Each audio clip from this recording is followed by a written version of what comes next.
No, I don't like that. That's rubbish. I don't like it. What I do like though are cars and making videos about cars. And I've already made one today and I'm already behind. I am behind with videos, but it's not going to stop me from making another one. No. You might even say I've got a problem with it. My one vice. Actually, I've got another one over there as well. So, keys to a particular car. Any idea? Would you like to have a guess what kind of car this is? Well, it is the latest acquisition. A car called Doris. Dented Doris. Doris is quite a cheap Rover 25 actually, and it needed to be because two options here: either sell it back on cheaply so someone's just got to run around after it's had a new MOT because there's only 1 week left on it, or go around the whole thing and tidy it all up. And that's what I'm going to show you. There's a part of me that thinks maybe Mustard and Boaty, or just me, should have a company car, and this would be perfect. Cheap tax, very economical, non-precious, easy to live with. Park it anywhere. Any dents it acquires you wouldn't even notice. A bit like this one, although this one soon ended up being a lot nicer. The thing is with Doris though, is it does drive absolutely fantastically. And what I mean by that is it couldn't really drive any better. It drives like a new car. You just wouldn't think it to look at it. I mean, just look at it. Normally if I make a video where I go around the car looking at the dents and stuff, it's not going to be very long.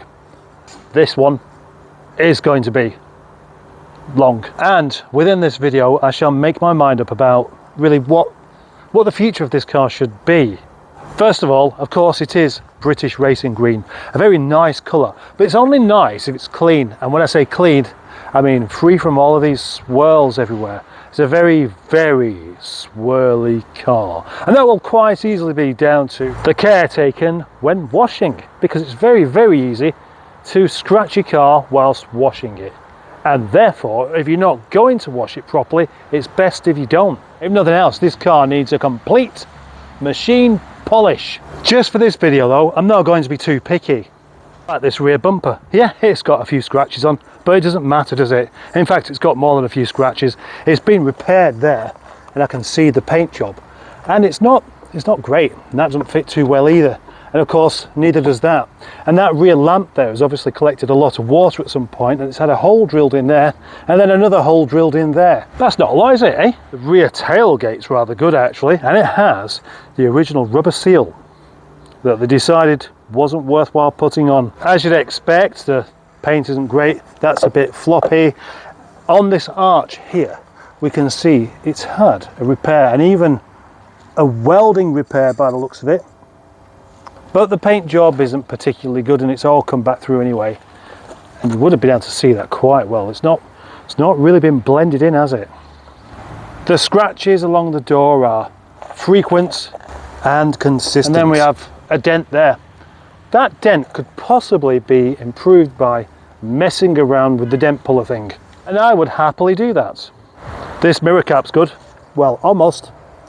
But then we have this wing here, and of course typically it has rusted through, but again, somebody's had a go of repairing it, and we can even see where it's got some grinder marks on there, but it's just simply not been enough. That wing needs a really special repair, or just replacing altogether. Then we have the bumper, which has, well, a scuff in it, doesn't it?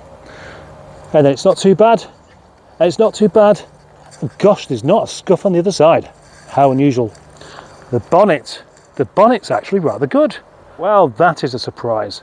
Normally there's a crease on there or a dent or some rust, but this one, that's impressive, really impressive. As is the grille and the headlamps.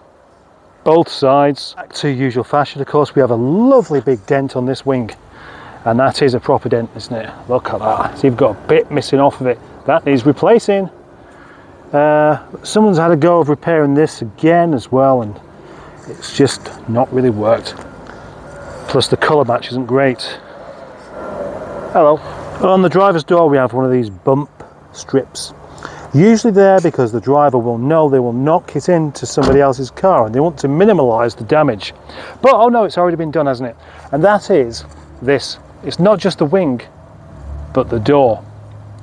I don't think there's much getting around either of those really. This door would be perfectly okay, except it's got a little crusty bit at the bottom. Oh, and look at that. So does the driver's door. And there's a bit more, yeah, more evidence of it being welded just there. It doesn't matter particularly if it's not a really good job, as long as it's solid, because that can be made to look better anyway. As can this arch. Yep, that is all 4 arches with rusty issues.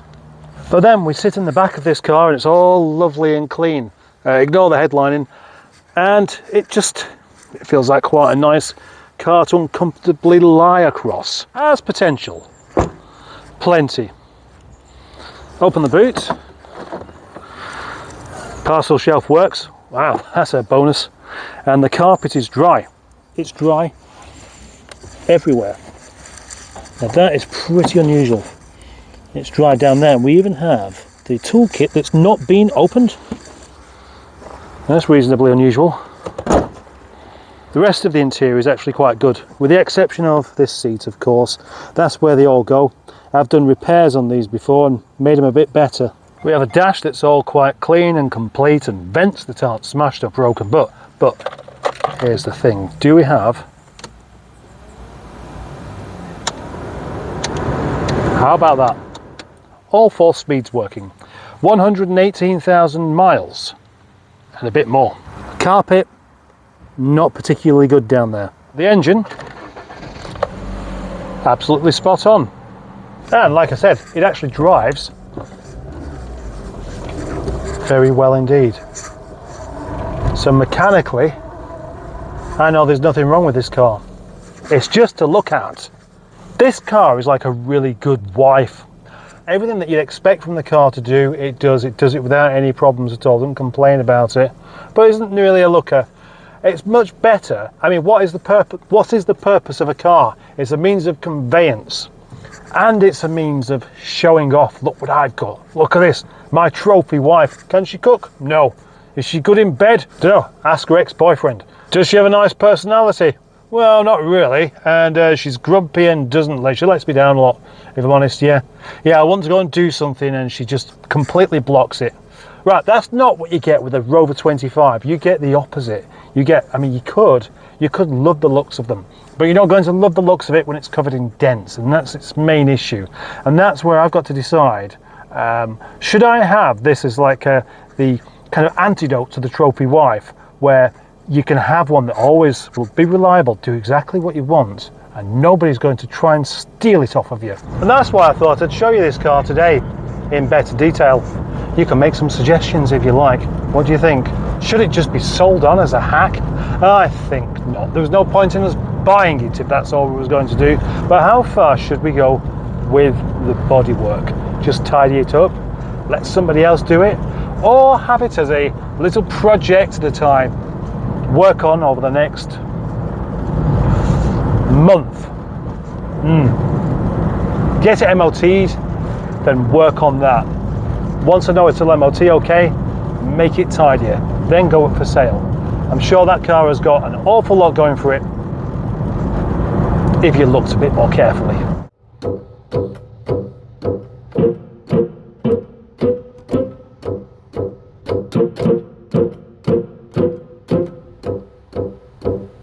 I don't think I've ever driven a more unlikely vehicle for test drive purposes on my channel than this one. Kind of a bit all over the place. I can feel it leaning an awful lot when you're on a curve. It's one of these. It goes away. It's not stopping me from having a nice drive up the hill though.